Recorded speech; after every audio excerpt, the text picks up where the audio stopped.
Last time हमने बात की थी कि फ्रेंच क्यों सीखनी चाहिए, फ्रेंच सीखनी है तो कहाँ से सीख सकते हैं। और हमने डिस्कस किया था कि एक तरीका है आलियंस से जाकर सीखने का, आलियंस फ्रांसेस।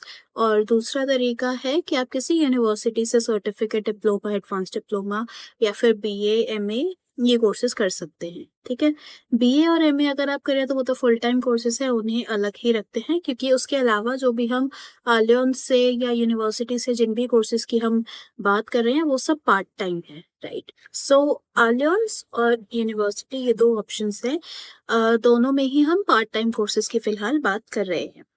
थोड़ा सा हम इसको कंपेयर कर लेते हैं कि अगर आपको फ्रेंच सीखनी है और आप कंफ्यूज्ड हैं कि आपको आलियंस जाना चाहिए या आपको यूनिवर्सिटी से सर्टिफिकेट डिप्लोमा कोर्सेज करने चाहिए, तो हम थोड़ा सा यहाँ पर डिस्कस करते हैं कि दोनों में क्या डिफरेंस होता है और आपके लिए बेस्ट ऑप्शन कौन सा रहेगा। राइट, आलियंस जो है, यहाँ पर मैंने AFD लिखा है कि आलियंस फ्रांसेस द दिल्ली, क्योंकि मैंने वहां से पढ़ाई की थी। बाकी आप जिस भी सिटी में हैं, आलियंस फ्रांसेस द आगे उस सिटी का नाम लग जाता है। राइट, एंड यूनिवर्सिटी जो है, it can be any university, Mumbai university, Delhi university, बहुत सारी यूनिवर्सिटीज फ्रेंच और जर्मन मेजरली इन दो लैंग्वेजेस में तो कोर्सेज ऑफर करती ही है। तो पहला रीजन, अगर हम AFD की बात करें तो AFD में सबसे अच्छी चीज जो है वो ये है कि इट इज अवेलेबल एवरीवेयर। दुनिया की ज्यादातर देशों में, ज्यादातर मेजर सिटीज में आलियंस है। राइट, यूनिवर्सिटी में हो सकता है कि आप सपोज किसी छोटे यूनिवर्सिटी में जाते हैं, किसी लोकल यूनिवर्सिटी में, एज एन जो पूरा स्टेट को या पूरा नेशन को केटर नहीं कर रहा है, सेंट्रल यूनिवर्सिटी नहीं है या स्टेट यूनिवर्सिटी नहीं है, कोई छोटे यूनिवर्सिटी है, तो हो सकता है वहां पर वो आपको फॉरेन लैंग्वेजेस के कोर्सेज ऑफर ही ना करते हो। और इसके ऑनलाइन कोर्सेज यूनिवर्सिटी के थ्रू मैंने नहीं देखे हैं अभी तक। रैंडम प्राइवेट बहुत सारे कोर्सेज है, बट अगर आप यूनिवर्सिटीज की बात करें तो नहीं है। मेजरली वीकेंड क्लासेस होती हैं या फिर मॉर्निंग, अर्ली मॉर्निंग या इवनिंग क्लासेस होती हैं। तो अवेलेबिलिटी यूनिवर्सिटीज में जो है वो सिर्फ आई मीन कुछ यूनिवर्सिटीज में ही होंगी, मेजर यूनिवर्सिटीज में होगी। ज्यादातर सेंट्रल यूनिवर्सिटीज में होता है, स्टेट यूनिवर्सिटीज में शायद हो शायद ना हो, it depends on the state. It depends कि उनके पास कितने रिसोर्सेज है, टीचर उस लैंग्वेज के हैं नहीं है, बच्चे लेते हैं नहीं लेते, there are various factors involved. Right, तो अवेलेबिलिटी यूनिवर्सिटीज में थोड़ा सा इशू हो सकता है, लेकिन आलियंस जो है, जो पर्टिकुलरली फ्रेंच लैंग्वेज के लिए ही बनाया गया है, ये ज्यादातर मेजर सिटीज में, पूरी दुनिया में, इनफैक्ट ज्यादातर कंट्रीज के ज्यादातर मेजर सिटीज में अवेलेबल है। राइट, तो अवेलेबिलिटी एक बहुत बड़ा बड़ा फैक्टर है। देन नेक्स्ट चीज जो आती है वो है यूनिफॉर्मिटी। यूनिफॉर्मिटी कोर्स कंटेंट में, कंटेंट डिलीवरी में, और जो चीजें आपको पढ़ाई जा रही हैं, जो सिलेबस है, जिस तरीके से पढ़ाई जा रही है, वो आलियंस क्योंकि एक ही इंस्टीट्यूशन है, अलग अलग जगहों पे अवेलेबल है, तो क्योंकि वो एक ही इंस्टीट्यूशन के अंडर आ रहा है तो उसका सिलेबस, कोर्स, बुक्स, सब कुछ ही कुछ हद तक, काफी हद तक यूनिफॉर्म है। मतलब जो थोड़ा बहुत डिफरेंस मिलेगा वो टीचर का डिफरेंस होगा, कि किसी जगह कोई और टीचर है, किसी जगह कोई और टीचर पढ़ा रहा है, तो वो टीचर का जो टीचर लेवल का जो डिफरेंस है वो ही एक डिफरेंस रहेगा। उसके अलावा it will be uniform everywhere. Right, आपके बुक्स सेम होंगे, आपका सिलेबस सेम होगा, आपका कोर्स डिलीवरी जो है वो भी काफी हद तक सिमिलर होगी, बट टीचर क्योंकि अलग होगा तो थोड़ा बहुत डिफरेंस तो हर जगह ही आता है। राइट, तो वो एक, क्योंकि it is under the same umbrella, तो काफी यूनिफॉर्म रहेगा। बट यूनिवर्सिटी, क्योंकि हम अलग अलग जगहों पर, अलग अलग यूनिवर्सिटी है, कौन सी यूनिवर्सिटी में कौन सी बुक फॉलो हो रही है, क्या सिलेबस फॉलो हो रहा है, पेपर का क्या स्ट्रक्चर है, सब कुछ अलग है विद एवरी यूनिवर्सिटी। ठीक है, so it is very very non uniform.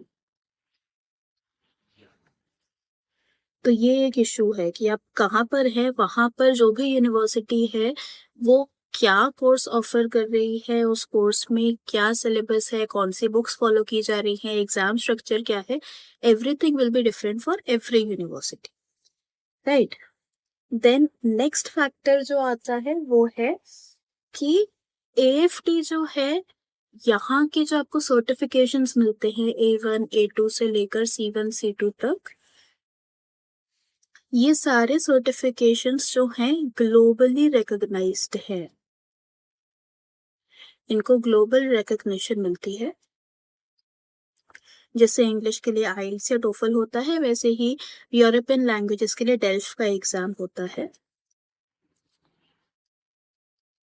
और इसका सर्टिफिकेट भी ऐसे ही आता है, delve A1 delve A2 like that.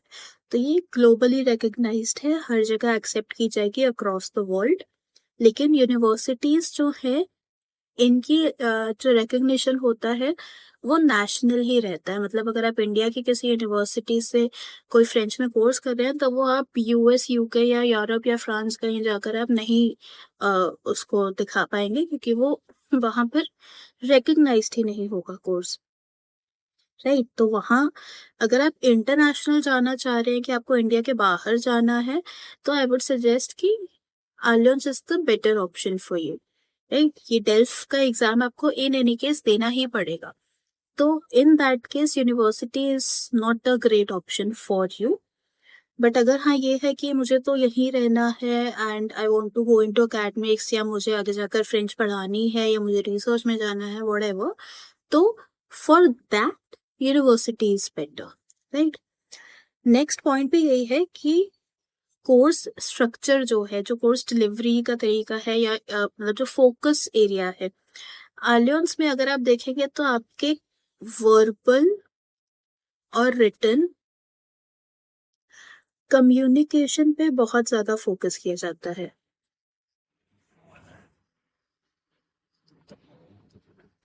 और यूनिवर्सिटी में अगर आप देखेंगे तो आपके ग्रामर कॉन्सेप्ट्स पे बहुत फोकस किया जाता है, ठीक है। मैंने दोनों ही जगह पढ़ाई करी है, दोनों ही जगह के एग्जाम्स दिए हैं। तो आलियंस जो है वहां पर इट इज मोर अबाउट कि आप बोल के दिखाओ, आप कॉन्वर्सेशन कर पाओ, आप कन्वर्स करो अपने आसपास के लोगों से, आप बात कर पाओ, आप लिख पाओ, आप सुनो तो आप समझ पाओ, तो कम्युनिकेशन पे बहुत ज्यादा फोकस किया जाता है। और डेल्फ का मैंने पहला इकलौता ऐसा एग्जाम देखा है जो कि एक लैंग्वेज का एग्जाम है, और उसमें ग्रामर का एक भी क्वेश्चन नहीं होता है, not even one single question of grammar. It is all about communication, reading skills, listening skills, writing skills, speaking skills, उसमें यही टेस्ट होता है। एंड यूनिवर्सिटी में अगर आप देखेंगे तो आपका ज्यादा फोकस होता है ग्रामर पे, आपका एक पूरा पेपर जो है वो सिर्फ ग्रामर पे आता है, एक बहुत मेजर सेक्शन ग्रामर पे आता है। रिटन कॉम्प्रिहेंशन स्किल्स होंगे, रीडिंग कॉम्प्रिहेंशन स्किल्स होंगे, राइटिंग स्किल टेस्ट होगा, पेपर ओरल भी होता है। बट आई वुड से कि वहां पर उतना ज्यादा फोकस, मतलब जब हम पढ़ रहे होते हैं, पढ़ने पढ़ाने के टाइम पे बहुत ज्यादा फोकस कम्युनिकेशन पे नहीं होता है, बहुत ज्यादा फोकस होता है कि आप पढ़ो, आप लिख पाओ, आप आपके ग्रामेटिकल स्किल्स बहुत अच्छे हो। तो अगर आप ग्रामर में लैग करते हैं, अगर आपको ग्रामर बहुत डिफिकल्ट लगती है, तो यूनिवर्सिटी में जाकर आप बेस्ट ग्रामर सीख पाओगे। आलियंस में उतना ज्यादा फोकस ग्रामर पे, रूल्स पे, या उन चीजों पे उतना फोकस नहीं होता, ज्यादा फोकस होता है कि प्रैक्टिकली आप लैंग्वेज को यूज कर पा रहे हो या नहीं, आप कम्युनिकेट कर पा रहे हो या नहीं। तो ये एक मेजर डिफरेंस रहता है जो मैंने देखा। मेजरली यही था। Just to conclude, Alliance is good for you अगर आपको इंटरनेशनल सर्टिफिकेशन चाहिए, if you are planning to move out, if you are planning to transition into a French speaking country, तो आपको डेल्फ का सर्टिफिकेशन लेना ही पड़ेगा, राइट। वो option नहीं है, वो मैंडेटरी है। एंड अगर आपको एकेडमिक्स में जाना है, रिसर्च में जाना है, आपको ग्रामेटिकल स्किल्स बहुत स्ट्रॉन्ग करने हैं, या मतलब अगर आपका ये है कि मुझे अपने ही देश में रहना है, तो यूनिवर्सिटी इज बेटर, क्योंकि वो नेशनली रिकग्नाइज्ड रहती है, राइट। एएफटी में एक मेजर ड्रॉबैक है कि it is little expensive than university courses, so that is why बहुत सारे बच्चे प्रेफर करते हैं यूनिवर्सिटी से पढ़ना, because it is highly cost efficient the university courses, right. तो what you can also do is कि आप यूनिवर्सिटी में जाकर पढ़ाई कीजिए, आपके ग्रामेटिकल स्किल्स अच्छे हो जाएंगे, थोड़ा सा एक्स्ट्रा वर्क आपको करना पड़ेगा अपने लिसनिंग स्किल्स पे, स्पीकिंग स्किल्स पे, कम्युनिकेशन पे, वो आपको खुद से थोड़ा सा एफर्ट डालना पड़ेगा। And then as an external student आप आलियंस का एग्जाम, डेल्फ का एग्जाम भी दे सकते हैं। तो आप दैट वे आप यूनिवर्सिटी से कॉस्ट इफेक्टिव तरीके से पढ़ भी पा रहे हैं, एंड देन डेल्फ का आप जो कि इंटरनेशनल सर्टिफिकेशन है वो एग्जाम क्वालिफाई करके आप इंटरनेशनली ग्लोबली रिकग्नाइज्ड एग्जाम्स भी क्लियर करें। So that is also something that you can do. And since यहाँ आलियंस की बात हो रही है तो वन मोर थिंग, यूनिवर्सिटी में कोर्स करने के लिए you have to be 18+ for these part time courses, right.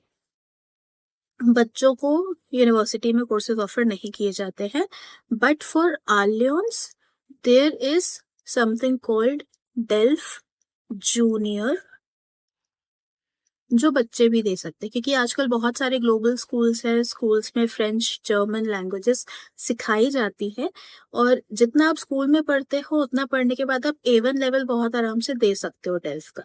तो being a student, school student also, आप डेल्फ का नॉर्मल एग्जाम जो अडल्ट्स के लिए होता है वो नहीं दे पाओगे, बट बच्चों के लिए डेल्फ जूनियर होता है which is again globally recognised. तो आप डेल्फ जूनियर एग्जाम दे सकते हो विच इज A1 लेवल के लिए। आप if your age is less than 18 years तो आप डेल्फ जूनियर एग्जाम भी दे सकते हो। तो ये ऑप्शन आपको सिर्फ आलियंस में मिलती है, ये ऑप्शन आपको यूनिवर्सिटी में नहीं मिलती।